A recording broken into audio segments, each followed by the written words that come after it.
Okay, so let me pull up my questions.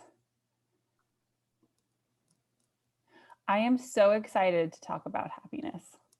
I was so, Yay. I was We need so, it right now, right? Like this right? world, Oh my this gosh. a lot When happening. so much happening. And when I was like looking through your website, which is also so fun and like full of happy, I was like, there's just so many questions around happy, right? Because it's just such like this elusive term for everyone. And so I'm really excited to get like your take and um, just like dive into the concept of what that means as an individual to cultivate happiness. So why don't we kick it off by sharing like what is a happiness coach and how did you come to realize that like this was what you wanted to bring to the world? So, first off, I'm really excited to be here and talk about this because, as you know, it's a very near and dear topic for me, but also just yeah, that sense of I really do feel like in the pandemic and continued, we have this collective energy that is very low in so many Mm, regards, and it's really been hard for us to find our footing again. And like you said, you know, that idea of happiness is elusive, but yet here we all are wanting it in our lives. And I think because it is so different for all of us, there isn't one size fits all.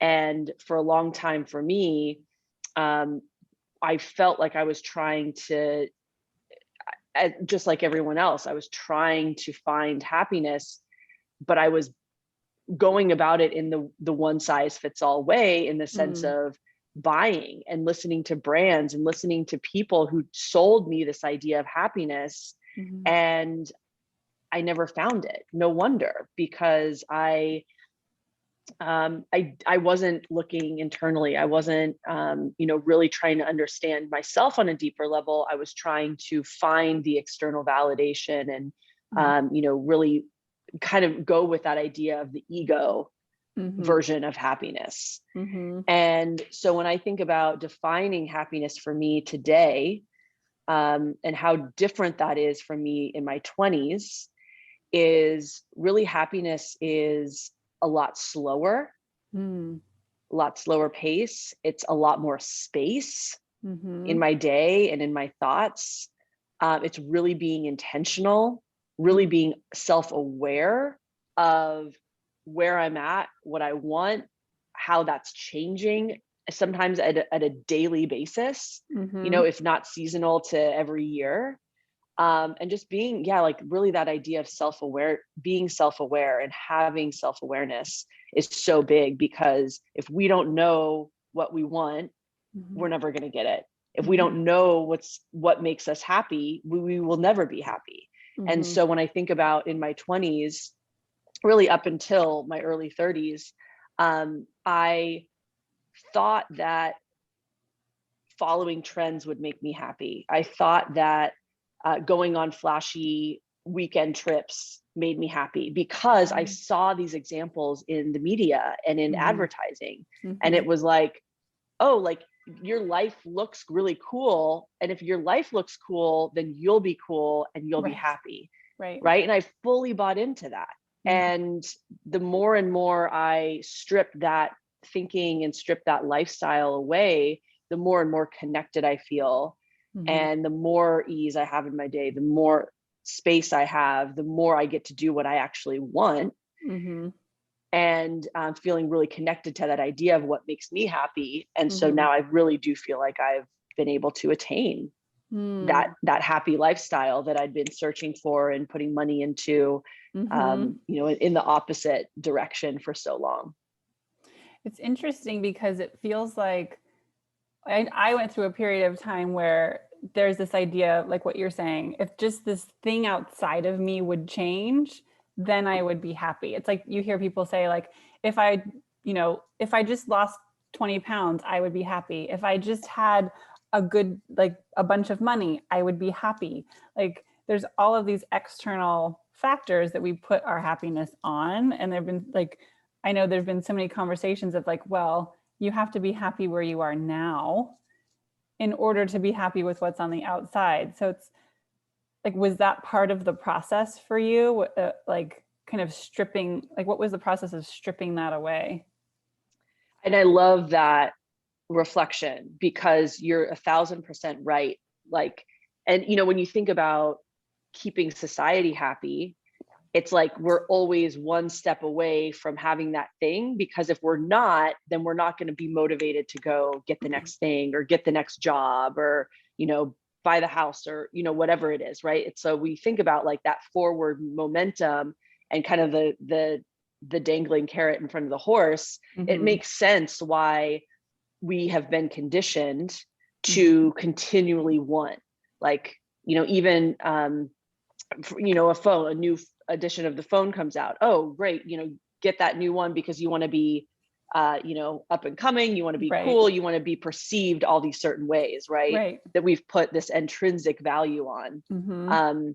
But when I think about how that was for me, of always wanting the next thing, it's like it's this rat race, and you're never able to just be happy with who you are now, what you have now, and really feeling that idea of settled. Like it's very an uneasy, and we think about like having anxiety and being stressed is because when you never feel settled, you're always like, oh, okay, I got this thing, or I got the promotion, but then what's next, right? Right. And so as soon as I was able to, and that's one of the biggest practices when I think about universal happiness and attaining happiness, how do we allow ourselves and feel really good about living in the present moment and coming back to, where are you now? What's happening now? Who are you now? Like, and I think that it's so hard. It's like, that's the thing about happiness too, which I've found. It's so simple. Like really, when you think about what makes you happy, it's a very simple set of things. However, it is so hard to achieve because we feel so much pressure, and we see other people in the world and we compare ourselves. And so we're not just happy with those simple things. We feel like we need so much more. But really, that idea of like, stripping away, it's really allowing yourself to be okay with the simplicity. And so I'd love to ask you, like, when you think about happiness and how you define happiness, what happiness is to you, what is that answer for you? Oh gosh, turning the tables. That's a really good question, because as you're speaking, the thing that comes to mind is two things. I would live in the future of wanting things because I wasn't happy in the present. And so to have the awakening to the idea that like, I'm not going to be happy when I get these future things if I'm not happy now, made me feel really confronted to actually start to acknowledge, shit, I'm not happy now. Like, what do I need to do now to be happy? But then there was also like this ego mind flip that would come in around, oh, well, if I'm happy now, then I'm not going to be striving. I'm not going to be growing and evolving, right? Like, it just means I'm giving up. To me, being happy now meant giving up, right? And I think so to answer your question, the thing that flipped for me was realizing that shooting for these future wants without being happy in the moment was an ego desire. Like those wants were coming from my ego. I want my own house. I want a wardrobe full of really pretty clothes. I want a ton of money in the bank. Like all of these things were energetically coming from my ego. And when I switched it, I may want the same things, but the energy around it is very different. And it doesn't become like a grasping, trying to like claw to get it. It's just almost like more of a receiving. Oh, that's beautiful.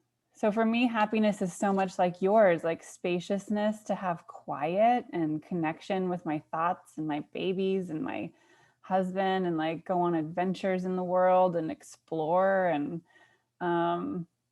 like live live a life of really experiencing what's here.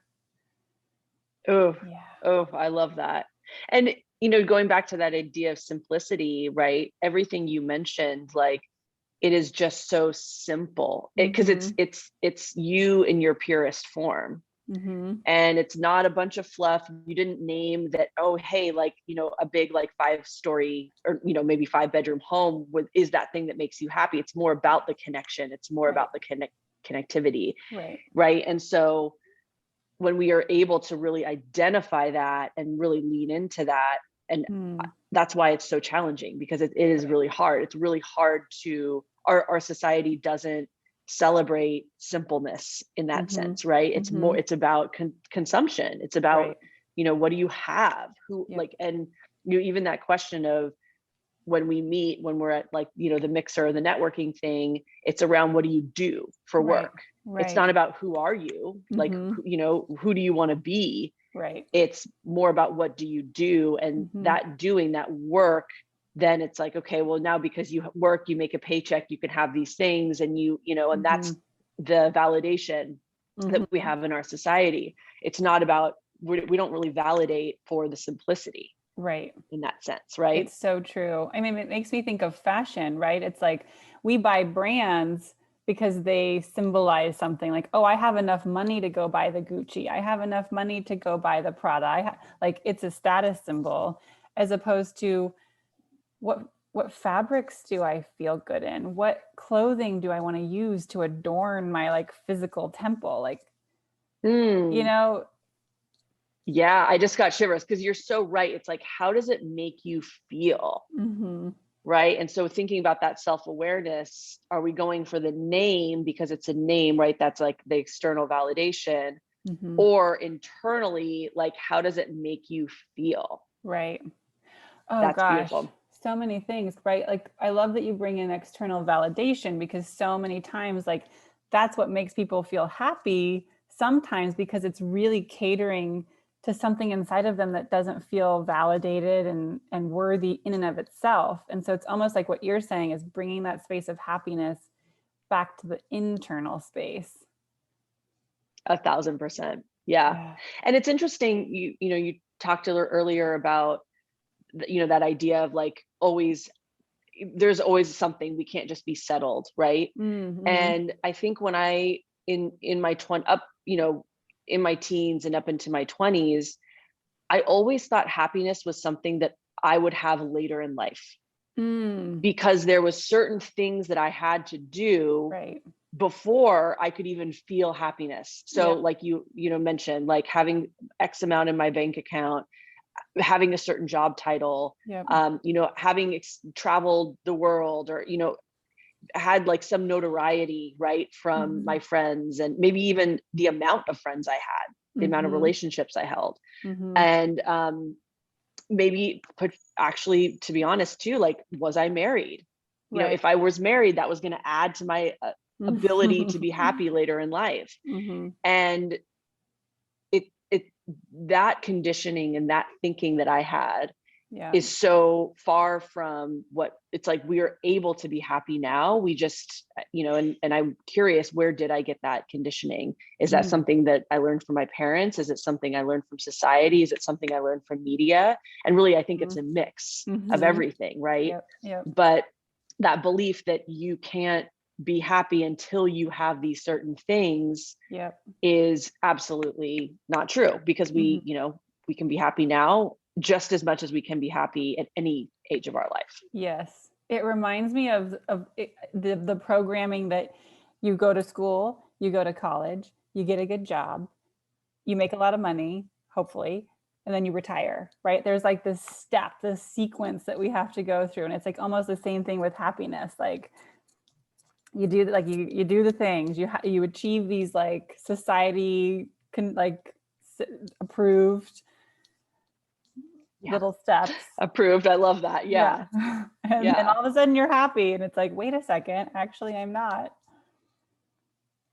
Yeah. And yeah, and you look back at your life at that time, and I think that a lot of people will think, or the way that I learned was, I'll look back at my life and be so proud of everything I did, Mm-hmm. right? But it's like, well, what about the here and now? Because who knows if we're going to get to that retired place? Who knows if we're going to follow that trajectory? Right. Yeah.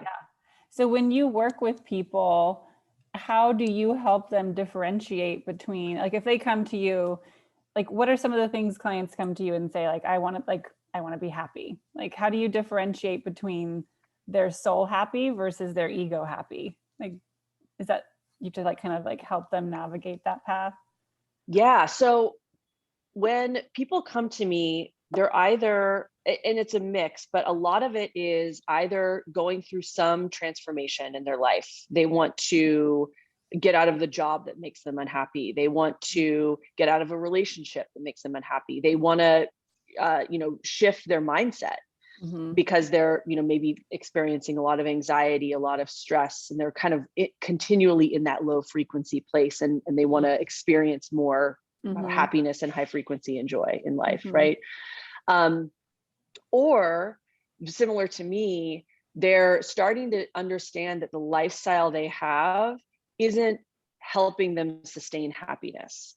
And that's really where I was at in so many ways. It was like one day I just woke up and I said, what the hell am I doing? Like everything I'm doing is making me further, or like putting me further and further and further from this idea of happiness. Mm-hmm. And so I just started doing the opposite of everything I was doing, to like tweak and experiment and see what could actually cultivate happiness for me. Right. Oh, that's so interesting.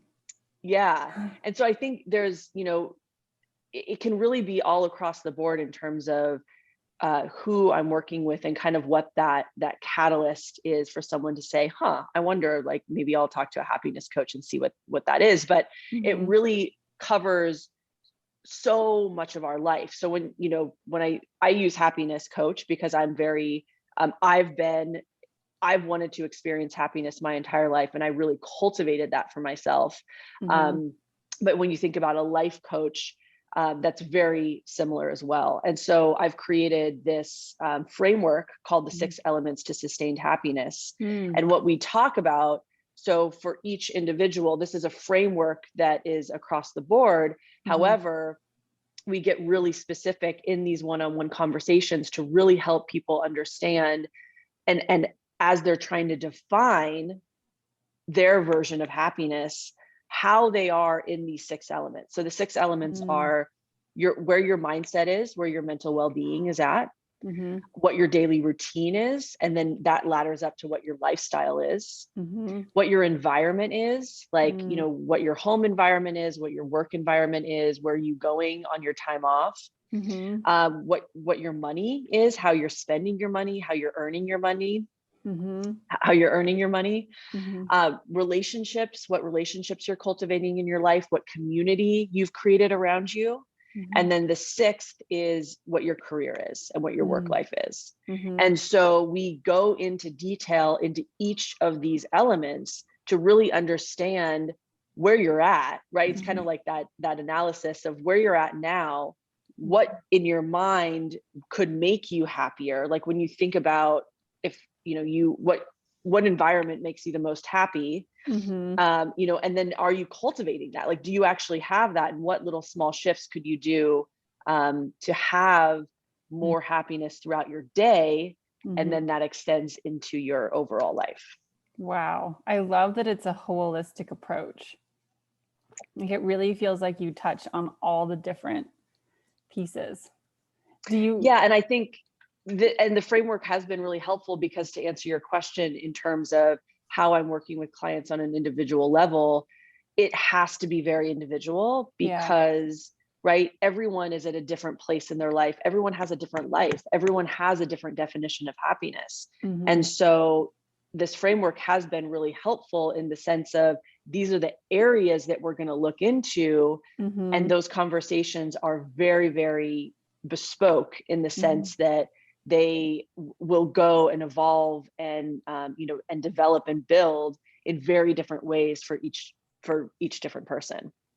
I like that it's chunked out like that too, because I feel like if you start to do like the macro look at your life and you look at all of these different buckets, it's like, oh my gosh, like this is so overwhelming. I'm unhappy in so many areas, and that can feel really overwhelming. Is that something you've felt or seen in your work with it? Yeah, and it's interesting because the thing that I've seen the most is in conversation with people, they will quickly pick up on maybe 2 or 3 areas where, maybe they don't really feel like they have strong relationships in their life. They're not happy at their job, and they feel like their daily routine isn't supporting them. Mm-hmm. Okay. And Mm-hmm. so we start to talk about those first. Mm-hmm. And then what happens is all of a sudden, it's like we're having these conversations maybe about daily routine. Now we're starting to realize, well, wait, every day when I wake up, I'm living in fear Mm, or I'm in scarcity every right. day. Yeah. And so it really is, when you think about this web, every one of these elements supports one another. Right. And as you're working on one, you're starting to, see, oh, wow, like, maybe I feel, I don't feel motivated in the morning, but that might be more in terms of like more related to what's happening mentally. Right. Are you getting enough sleep? Are you eating the right food? Mm-hmm. Are you, do you feel supported? Do you really Mm-hmm. fully, truly love yourself? Mm-hmm. Right? Like, Right. so all these things, how you're approaching not only your daily routine, but how you're thinking about it too. And are you setting yourself up Yeah. in terms of mindset for Yes. success and for happiness?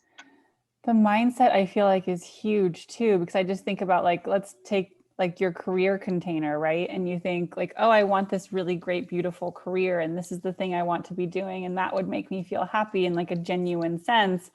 But then all the fear comes up and like, oh, but I can't do that because nobody will buy it, or no one will show up, or no one will say yes. And then it's like that fear of rejection comes up. And so it's like, even though you can kind of see what would make you happy, you kind of have to work through all of that resistance first. Hugely, Yeah. hugely. Yeah. And I think that resistance too, when I think about working with people, there's been conversations I've had where people aren't ready to do the work. Mm, They're not ready to be honest with themselves. They mm-hmm, aren't, and that's okay, because I was in that place too, mm-hmm. until I really said what, that idea of like really hitting rock bottom and me admitting I don't want to live like this anymore. Right, I'm right. lonely. I'm Mm-hmm, unhappy. And that first truth was really hard to mm-hmm. digest, but that's where I had to start of, okay, I do really want to work on myself. I want to Yeah. put in the work. And I've put, 6 years of work in, Mm, but everything has been so worth it because I'm a yes. completely different person now today, right? Mm-hmm, I'm approaching life in a very, very different way, and now mm-hmm. able to really help others do that for themselves. I love that. I feel like you too, you land on this thing that through like any sustainable change that I have found in clients who want to go deeper into this like hard, mucky stuff, like the very first step that you have to have in order to create any long-term and sustainable change is desire. And they Mm, say that yes. desire is what lights the will of women. And so when we as women can feel our desire, which I feel like in society we've been really kind of dampened to, because our desire has always been to be desired, right? And so to like flip that and allow ourselves to go inside to feel our desire and use that flame to ignite this path towards more deeper happiness, like you're describing, like, yeah, it makes sense that some people just maybe aren't in tune with that desire yet. Oh, I love that. And you're so right. Like, I mean, even it can, the desire to be happy. Mm-hmm. And I think for a long time, I didn't think I deserved to be Yeah. happy. And I Yeah. didn't love myself Right. fully, Mm-hmm. if at all. Like, it was like so fragmented across the board. And I was even lying to myself. Of course I love myself, but I Right. didn't. And so that even in itself, like that was a lie, right? Mm-hmm. Mm-hmm. And so, really, you really hit ahead there in terms of that desire. do we desire to really feel like we're worthy, feel like we're Right. capable of feeling love, of feeling happiness, of feeling and getting what we really want in life. Right. Yeah. And having that staying power to like really climb whatever mountains are going to show up as we journey. Yes. And that's the work, right? Yeah. Like showing up. If you really feel like you're deserving and you truly want happiness, you feel like you're deserving of it, then you can go and get it and put in the work and show up, and, you know, consistency and all of that. So important. Yeah. Yeah. And so you said mindset was one of your 6. Yes. Yeah. Yeah. It's number one, because it really, you know, even going back to that idea of desiring and feeling worthy, that's mindset, right? So if you're not in the mindset of, I, I, I do deserve happiness, then you're not going to put in the work. Right. So that is number one. Yeah. That makes so much sense. Do you find that there are some like really kind of basic things that as a human get in the way of our happiness? Like, would you say like fear or anxiety or lack of clarity? So it's interesting because yes, all of, like, when I think about the ego, the ego is not all bad. It's, you know, there's this spectrum, but when we think about the ego in terms of, you know, comparison, going after things that like the external accolades and the validation, you know, it can really put us in this place of feeling pressured to do things that we don't necessarily align with. Right. Allowing ourselves to, coming back to that idea you said earlier, that should, you know, really like embracing goals that we feel like we should do, or things that we should have in life. Yeah. And like embodying that, right? Like not even having the ability and the self-awareness to decipher, is that really what I want? Or is this, do I more feel pressure, or I'm using comparison, right? To think that those are things that I actually do want, but in truth, I don't, right? Yeah.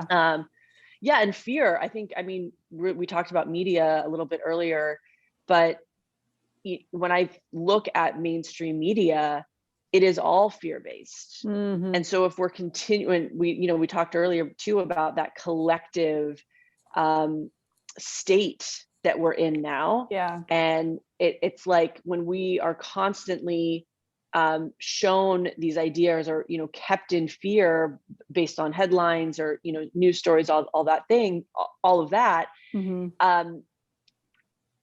it's very easy to get trapped in that world, and like, you know, kind of have that narrow scope of mind, instead of really acknowledging what is happening around us. Like, you know, people are helping out a neighbor, people are doing something nice for someone they don't know in your community, all these things, right? And if we are living in so much fear because of what we see, and particularly around mainstream media. However, there's so much more abundance and goodness in the world. It just takes us to really acknowledge that, and also temper what, acknowledging where the fear is, and tempering that, so that's not our main focus. Right.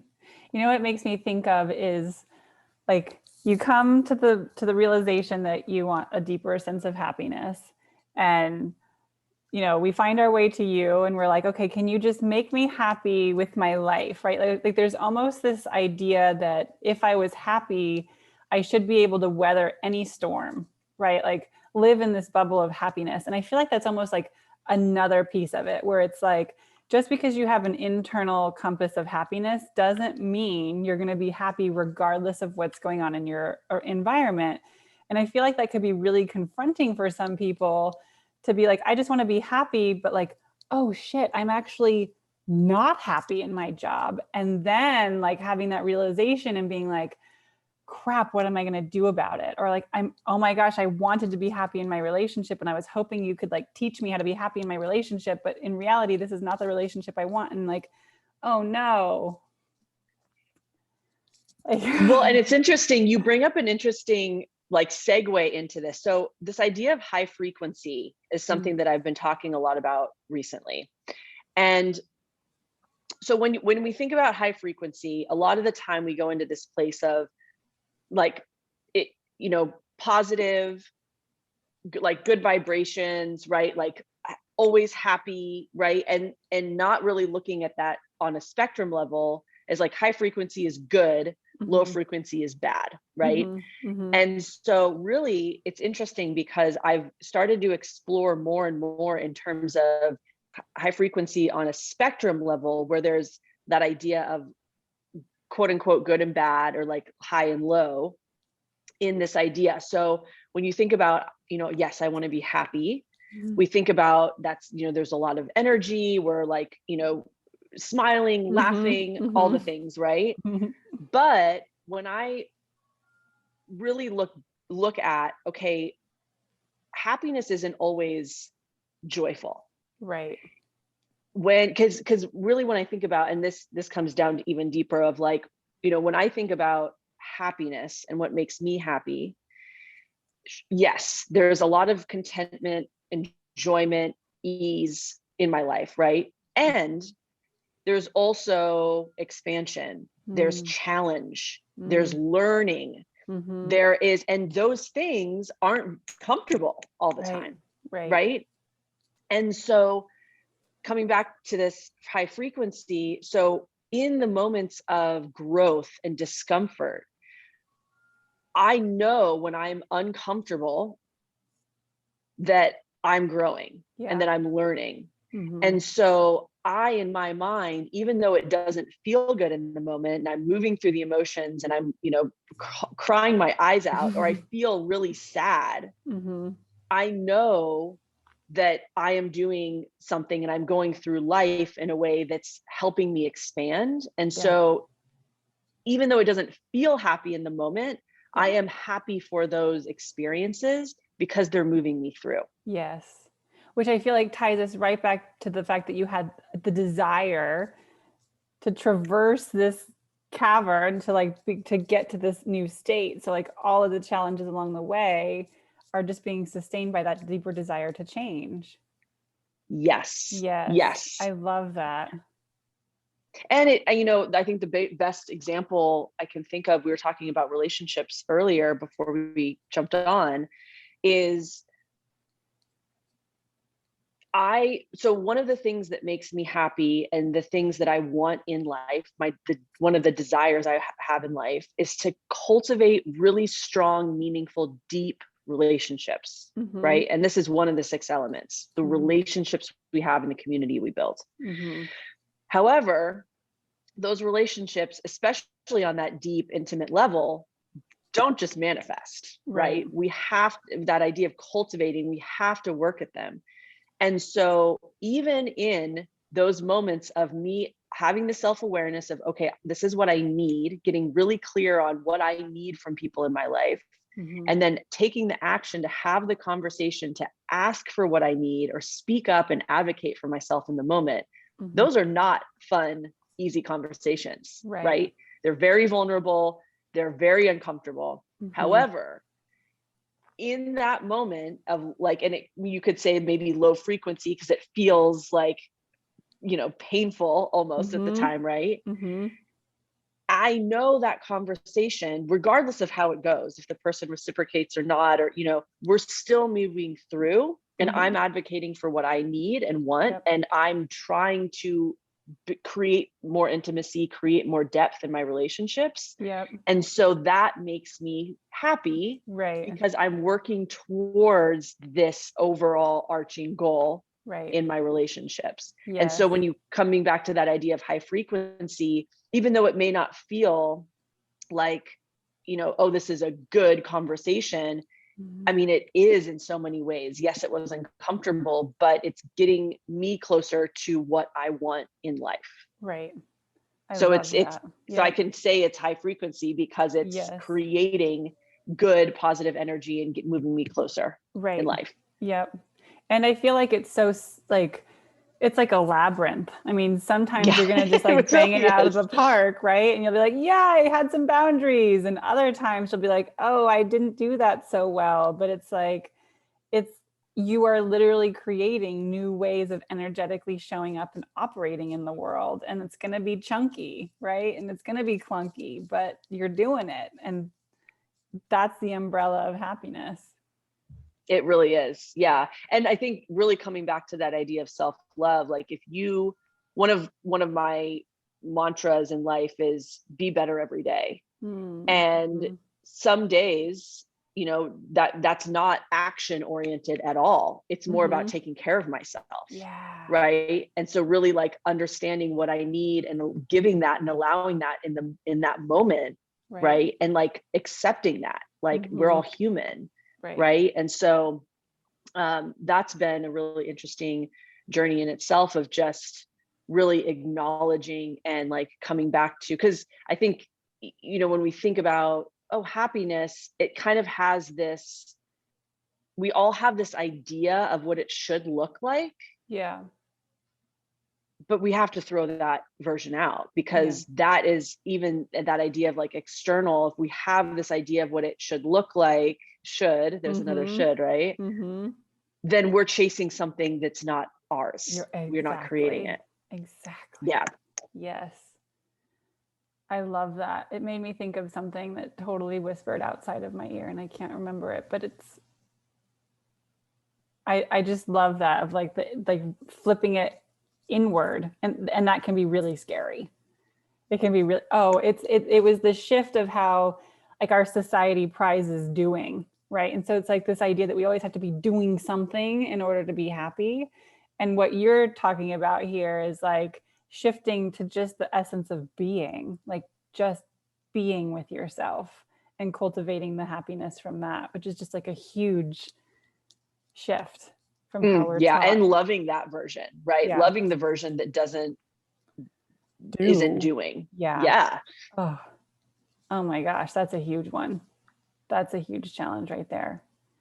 So I know on your Instagram that you are like so well known for sharing these happiness tips. Yeah. Yes. And I would just love to know, like, because I would love to be happier, like, what are some of your favorite ones? Like, what are some of like the low Yeah. hanging fruit and then like some that are a little bit. Yeah. So it's interesting. When I first started these happiness tips, they were actions that people could take in their week or in their month or year to be happier. But what I've realized is I can't dictate. I can't tell someone that walking around the Mm, block before dinner is going to right. make you actually happier because you might not, it might be, 2 degrees where you live, right? And that's not going to be Right. happy for you, right? Right. So it's interesting how these actually have evolved in the sense of me really getting closer to these bigger overarching concepts and Mm, asking questions that like mm, provoke thought and that help people understand, well, maybe I need to rethink that, or mm-hmm, maybe this is a belief that I've had for a long time, but does it actually ladder up to me being happier? mm-hmm, So I just want to make that distinction because, in my journey, even, in my happiness journey, but then also my journey of helping other people find happiness, mm-hmm, um, in people in my community and everywhere. mm-hmm, Um, how am I really allowing people to discover their version of mm. happiness? Ooh, yeah. Right, through these questions and thought starters and conversation starters. So Yep. to answer your question, Mm, so these kind of bigger themes that I'm really starting to see, and it's hard because when you think about these like general themes, how are these applying to us? mm-hmm, um I think that's really there where the connection, where it can feel so elusive, because it's like, mm, okay, well, there's this thing that I can do, but how do I apply that to me? Where do I find time for it? right. Right, like how do I fit it in? And so really, when I think about how do we really start cultivating that idea of happiness, it is in conversation. Mm-hmm, um you, maybe it's a conversation with yourself in your journal, or if you're doing voice notes on your phone, of really asking yourself a question and then starting to really reflect, so you can get closer and closer to, again, that idea of shedding, Right. but getting closer and closer to your core of like, what's really true for you. Yeah. So I just want to throw that out there Mhm. because, you know, again, coming back to that idea of elusiveness, like I think that a lot of happiness experts, a lot of people are having these, oh, do these 5 things or do Right. these, you know, and it again, it's like these are these generic things that it's like, well, how do I actually really start doing this for me? Right. And I think through these happiness tips, I'm really trying to help people understand on a deeper level how they can apply, instead of like just a lot like giving, hey, do these 5 things, you know. Right. Right. So we'll see where I get in I this. love that. Yeah, but so to answer your question, that was a long-winded answer, but so really the overarching themes that I'm seeing is so first and foremost, you have to practice some form and believe you are worthy of love. Mm. So that idea of self-love is Mhm. so deeply connected to happiness, because if you don't feel like you're worthy of love, you don't think you're worthy of happiness, you don't think you're capable of giving yourself that, Mhm. then where are you? Mhm. Right? So there's that deep connection of, you know, and truly that form of self-love. Like if you're able to love yourself, then you feel like you're worthy of happiness. You feel like Right. you're worthy of, right, all the things, all Yeah. connected. Yeah. Um, you might want to cut that part out too, because I felt like I just repeated myself. Um, Secondly, live in the present moment.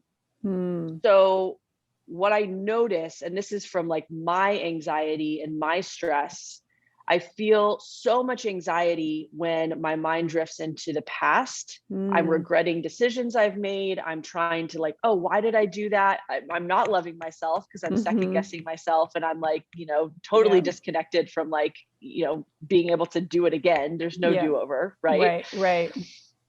And then when I'm living in the future, I feel so much anxiety Mhm. and stress, because I'm like trying to play out all the different scenarios. I'm trying to remember, oh, I should act this way, or this is Right. the thing I should say, or whatever. But whenever I'm able to come back to the present moment, I'm the stress and anxiety, honestly, so many times has just melted away, Mm. Mhm. because it's like, okay, I come back to my breath. I come back to the room that I'm in. I come back to my body. Am I Mhm. hungry? How do I Mhm. feel? What do I Mhm. want? You know, what do I have energy for? What's lighting me up today? And so really when we're able to come back and live in the present moment, and I'm not saying that reflection and like future planning aren't important, and I think there's a really beautiful balance to all of this. Mhm. However, when we're ruminating on things, or we're Mhm. stressing out about things that are out of our control, when you're Yeah. able to then come back to the present moment, it's like Yeah. that really of like that connection that we're talking about, Mhm. that's there. And the third one I'll just say is self-awareness. Mhm. So self-awareness that you're loving yourself in the right way, or not loving yourself in the right way that you deserve. Self-awareness that you're where your thoughts are you Yeah. actually in the present moment, or are you, you know, somewhere else and not really here and now. Mhm. So that idea of self-awareness is so huge, because not only of our thoughts, but also of our actions and how Mhm. we feel from those actions, is so important. So Yeah. when you think about how you're applying these to your life, I think these are just bigger concepts that we Right. have, that like when we're able to love ourselves, when we're able to have and understand that self-awareness, and when we're able to live in the present moment, those are 3 key things that when Yeah. you're able to have those, happiness is a lot easier to come, Yeah. because that's what I've experienced. Right. I love that you bring in the reflecting on the past and the future, because like I do a lot with character work and like the internal dialogue of the various characters that we have created within our psyche. Like it really is like a form of multiple personalities, but not in the disorder kind of way, right? But like we all have an inner critic, And that's what it makes me think of, like, that's what creates the anxiety and the stress, like when looking at the past, like, oh, I did that wrong, I was horrible that I did that. Like anytime you have those statements of like, I'm a bad person, or I didn't do that right because of X, right? Like that's this critic that comes in. And I feel like that's kind of what you're speaking to. Like if we can like lift that voice out and do more compassionate reflection and more compassionate planning for our future, then that gets woven in with the fabric of the happiness. Absolutely. Right. And because, right. Oh, why did I do it that way? Just like for me, whenever I hear those negative thoughts now, because they're never going to go away, the inner critic is Right. always with us. Right. Right. And so it's more about being self-aware of when she is talking. Yes. And saying, okay, well, first off, I'm human. Mm-hmm. Second off, I did the best I could in the moment. Right. Yep. The decision, like, it's not the end of the world. Mm-hmm. If I need to come back and say I changed my mind, or this doesn't, you can, it's not everything. The world is not, and our actions are never set in stone. Right. Right. So we're still living. Right. So, right. Yeah, I think those reminders of, and really the first one always comes to mind is like, we're human, and, just having that, like you said, compassion for, yes, maybe we're going to make several mistakes. Right. And it's a big experiment that we're doing here. And, big experiment. And it like takes me back to your very first thing, which is the self-love, right? Like the inner critic doesn't come from a space of self-love. So like recognizing that and circling back to that place of self-love. Yeah. Well, before we wrap this up, I have two more things, which one would be, in the world of Amy, like what does your happiness recipe look like? Like, what do you do? I allow myself, and this has been a practice, especially, and it's been helpful to have my own business because schedule is such a crucial part of this, but really allowing myself to go with my intuition more and more. And so that means when I wake up, if I'm a little, more tired, I want more rest, I allow myself to sleep a little more. If I want to get up and take a walk immediately, if I want to call a friend, if I want to jump on email, I really allow myself to flow through the day. And that kind of like unstructured structure has really allowed me to feel happier in my day, because it does create that ease and it creates the space as well. So I don't feel like I'm having to do anything. I get to do them. Yeah. Right. Yeah. And then also just really, I think for a long time, I always felt that like spending time with friends, or writing letters to people, or like, kind of the things that I really love to do, I always felt like they were chores. And so I've really connected back to my why across my day. So what am I doing and why? And before, particularly talking about relationships and community, I felt like I looked better if I was busy. And if I had like my social calendar was like charted out. So maybe after work on Tuesday, I was meeting up with a friend for a drink. On Wednesday, I was having dinner. On Friday, I was having lunch. Saturday, Sunday, I had plans, and that did not sustain me at all. My energy was null and void, especially as a projector, as you know, right? Yeah. And so now coming back to that idea of why am I going to meet up with a friend for drinks? Is it for like a formality? Is it because I feel like, I get coming back to that idea of busy, or do I really want to catch up with that person? Right. So being a lot more intentional around my time and why I'm doing things has been huge and crucial, because a lot of friendships, either, now I'm seeing people, instead of once every other week, it's once every 3 months, and it's a lot more intentional and like feels really good. And now I'm creating more space for me in that. Right. And so it's just been a really delicate balance, but that's been huge too. I feel like what you bring to the world and to like the overall healing of humanity is so needed right now, coming out of these 2 years of isolation and navigating relationships with like the anxiety of what comes along with it. And I just feel like a breath of fresh air when I like lean into what you're creating and what you're offering. And I just want to say thank you. That Oh my gosh. like As you were talking though, I feel the same with you, of just the community you're creating, and just such like intentional with love, mm. right? Like, gosh, I think love is probably our theme word for this conversation. And yeah, and it's like, I see you, we're doing very similar things in very different ways, Yeah. and it's really amazing. Thank you. Yeah. Oh my gosh. So before we jet off, how can people find you? What are you working on now? What's in the world? Yes. So right now I'm doing one-on-one coaching Mm-hmm. with clients.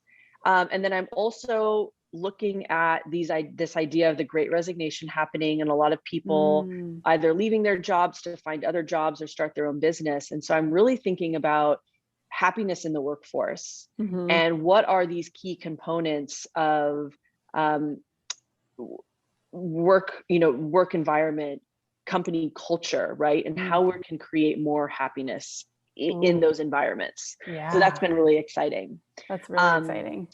yeah. That's And amazing. yeah, and for your community too. So when for the one-on-one coaching, when people contact me, we do a 90-minute uh, more self-discovery, but really talking about um, understanding and getting closer to what your definition of happiness is, and Mm-hmm. how to start cultivating in your life. We look at the 6 elements to sustained happiness.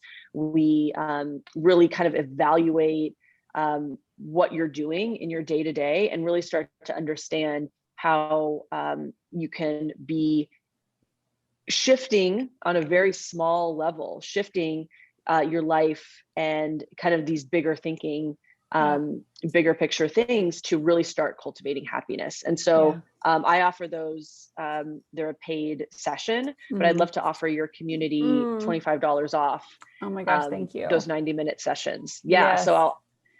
I'll send you a link to put in the show notes Okay. to book those. Yeah. Yeah, that's amazing because I feel like so much can happen in 90 minutes.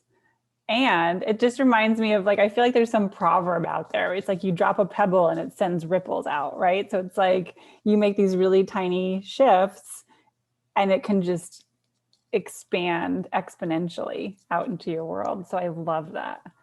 It's incredible. And so many people, even just for that first 90-minute call, we'll Mm, talk maybe a week or 2 weeks after. And mm, people have said, Amy, there has been so much that has shifted in I my life believe it. just from that 90-minute conversation. And Yeah. I always feel so energetic in those conversations as Yeah. well, because for me too, I have coaches. Mm-hmm. Coaching is, I think, so important and so helpful, because Mm-hmm.